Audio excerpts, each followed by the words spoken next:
In today's video, I'm going to teach you how to flip your camera in OBS, OBS Studio, and Streamlabs.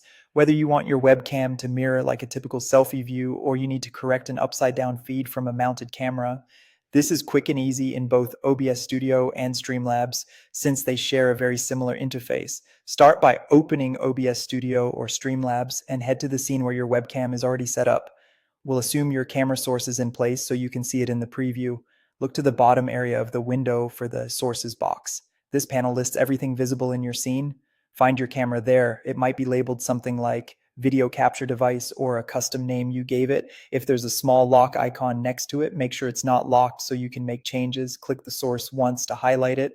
Next, right-click directly on your camera source in the sources list, or right-click the camera in the preview. A context menu will appear. Hover your mouse over transform to open the transform options. From here, select flip horizontal. As soon as you click it, look at the preview window.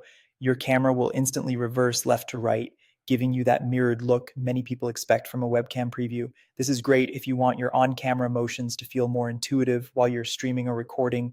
Just keep in mind that any text in your background, like posters or shirt graphics, will also appear mirrored to you in the preview and in the final output. If what you're dealing with is an upside-down image, maybe your camera is mounted inverted, use the same transform menu and choose flip vertical instead. That will turn your feed right side up without rotating or stretching anything. If you ever want to undo these changes, go back to the transform menu and select reset transform.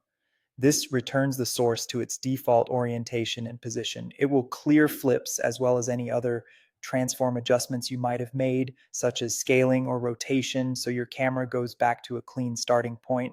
You can always reapply a flip afterward if needed.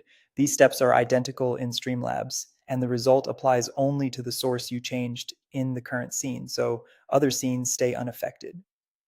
Flipping won't impact video quality. It simply adjusts how the image is displayed. That's it. Open your app, find your camera in sources, right-click transform, and choose flip horizontal or flip vertical with reset transform as your safety net.